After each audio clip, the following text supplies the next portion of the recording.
ایک دور تھا، بغداد کے ایک خلیفہ نے اعلان کیا کہ میں نے اپنے بیٹے کی شادی کرنی ہے اور مجھے رشتہ چاہیے۔ جس گھر میں بچی نے قرآن حفظ کیا ہوا ہے وہ رات کو اپنے گھر کے چھت پہ ایک چراغ جلا کے رکھ دے۔ جس گھر میں بچی نے قرآن کا حفظ کیا ہوا ہے وہ اپنے گھر کی چھت پہ ایک چراغ جلا کے رکھ دے۔ میں رات کو جب اپنے محل پہ چڑھوں گا دیکھوں گا کس گھر پہ چراغ جل رہا ہے، اس گھر سے پھر میں رابطہ کر لوں گا۔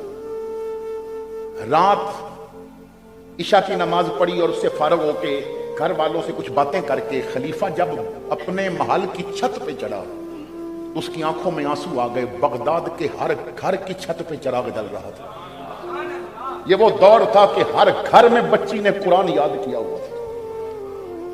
صبح اس نے اعلان کیا کہ لوگوں میں کتنا خوش قسمت کہ میرے دور میں ہر گھر میں بچی قرآن پڑھتی ہے، ہر گھر میں بچی قرآن کی حافظہ ہے، تو میرے لیے فیصلہ مشکل ہے۔ آج رات وہ لوگ اپنے گھروں پہ چراغ جلا کے رکھیں کہ جن کی بچی نے قرآن حفظ کے ساتھ موطا امام مالک بھی پڑھی ہوئی ہے، موطا امام مالک بھی پڑھی ہوئی ہے، جسے حدیث کا شوق ہے۔ اور پھر رات کو جب اس نے دیکھا تو آدھے سے زیادہ بغداد کے شہر پہ چراغ نظر آ رہے تھے۔ ہر دوسرے گھر میں میرے محمد کی حدیث پڑھائی جاتی تھی۔ اور اگر آج میں سوال کروں جواب یہاں نہیں لوں گا، میں جتنے سوال کروں گا یہاں جواب کسی کا نہیں لوں گا، نہ ہاتھ کھڑا کراؤں گا۔ میرا کام ہے اویئرنس دینا، میرا کام ہے ایک سوچ دینا، میرا کام ہے ایک فکر کرنا اور آپ کو ایک فکر دے دینا، ایک سوچ دے دینا۔ ہم نے چراغ جلا کے سرے راہ رکھ دیا، اب جس کا جی چاہے آہے پائے روشنی۔ میرا سوال ہے، جواب یہ نہیں، جواب اپنے گھر میں بیٹھ کے ذرا اپنے آپ سے لینا۔ ایک وہ دور تھا کہ ہر گھر میں بچی بھی قرآن کی حافظہ تھی۔ آج ذرا اپنے آپ سے پوچھنا کہ کتنے مہینے ہو گئے میں نے قرآن کو ہاتھ بھی نہیں لگایا، کتنے مہینے ہو گئے ہمارے گھر قرآن کھولا بھی نہیں گیا، کتنے مہینے ہو گئے میں دعوت فکر دیتا ہوں۔ آپ کو کوئی ایسا دن یاد ہے کہ جب آپ نے بچے کو سامنے بٹھا کے، بیٹی کو بٹھا کے اپنے محمد کریم کی کوئی ایک حدیث سنائی ہو؟ ہمارے نوجوان، ہمارے مسلمان اتنی انگلش پڑھ لیتے ہیں کہ بعض انگریزوں کو پڑھاتے ہیں۔ آپ امریکہ، یورپ، مختلف ملکوں میں یونیورسٹیوں میں جائیں تو وہاں پاکستانی اور انڈین مسلمان وہ استاد ہیں، اتنی انگلش پڑھ لی کہ انگریزوں کو پڑھاتے ہیں، مگر دین اتنا بھی نہیں آتا کہ باپ کے کفن پہ بسم اللہ بھی خود لکھ سکے، دین اتنا بھی نہیں آتا کہ باپ کا جنازہ خود پڑھا سکے، دین اتنا بھی نہیں آتا کہ باپ کو غسل خود دے سکے۔ اور میں اکثر ایک بات کہتا ہوں، اس موجودہ دور میں اس بندے کو میں لاکھوں سلام دیتا ہوں جسے بیٹا غسل دے دے، ورنہ وہ بیٹے کہتے ہیں جناب ہمیں تو ڈر لگ رہا ہے، بلاؤ مولوی صاحب کو۔ عارف کھڑی نے نہ فرمایا تھا کہ جاندی وار ڈرونا بنیو ہاتھ نہ لاندے ڈر دے، جاندی وار ڈرونا بنیو ہاتھ نہ لاندے ڈر دے، او جنہ لئی تو پاپ کمائے اج کتھے نہیں تیرے گھر دے۔ قبریں پڑی ہیں، اندر لیٹے ہیں اور بیٹا قبر بھی بھول چکا ہے کیونکہ دین سے دوری ہے۔ تو فآمنوا باللہ، اللہ پہ ایمان لاؤ۔ کبھی آپ قرآن پڑھیں، 30واں پارہ کھولیں، ایک جگہ اللہ اپنے بندوں سے سوال کر رہا ہے۔ ہم تو وہ مسلمان ہیں نا، ہم اگر نماز پڑھتے بھی ہیں تو ہمیں نہیں پتا کہ سبحانک اللہم و بحمدک کا مطلب کیا ہے۔ ہم تو وہ مسلمان ہیں نا، ہم رکوع میں سبحان ربی العظیم کہیں بھی تو پتہ نہیں ہے کہ مطلب کیا ہے۔ یہ نمازیں تقدیریں اس وقت بدلتی ہیں جب سجدے میں بندہ جو کہے اس کو جانتا بھی ہو اور اللہ سے باتیں کرنے کا مزاج بھی رکھتا ہو۔ ہم تو اپنے رب سے بات ہی نہیں نہ کرتے۔ میرے آقا کریم نے فرمایا تھا کہ نمازی نماز پڑھتے رب سے بات کرتا ہے اور جب قرآن پڑھے تو رب بندے سے بات کرتا ہے، لیکن ہم نے نہ کبھی رب کی سنی نہ اپنی سنائی۔ اللہ سوال کر رہا ہے، ذرا ان لفظوں کو غور سے سنیے گا۔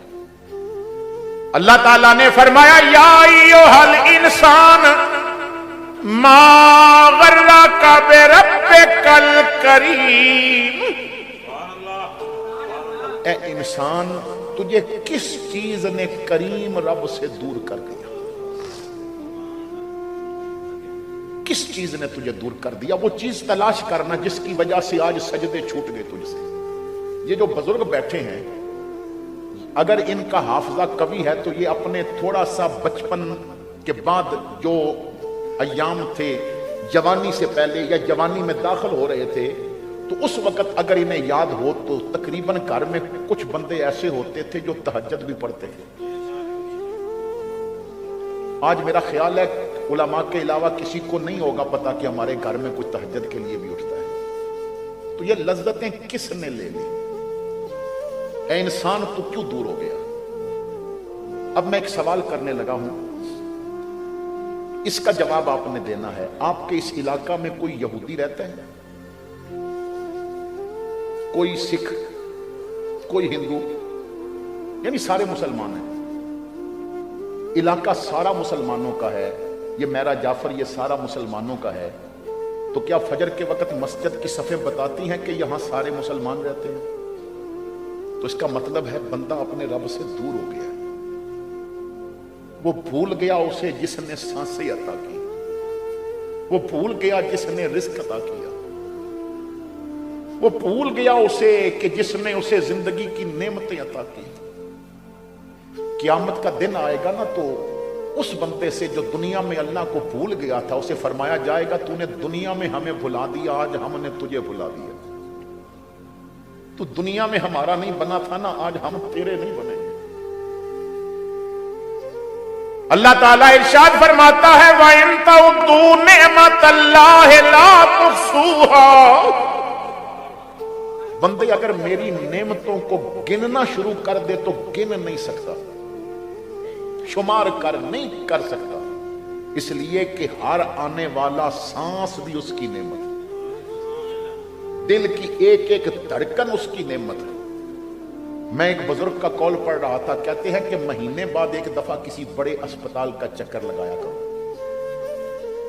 اور پہلے اس وارڈ میں جاؤ جہاں دل کے مریض ہیں، جو کتنا پیسہ دے کے چند لمحوں کے لیے دل کو سنبھالتے ہیں، پھر خود دیکھ اگر بغیر پیسے کے تیرا دل دھڑک رہا ہے تو اس کا شکر ادا کیوں نہیں کرتا؟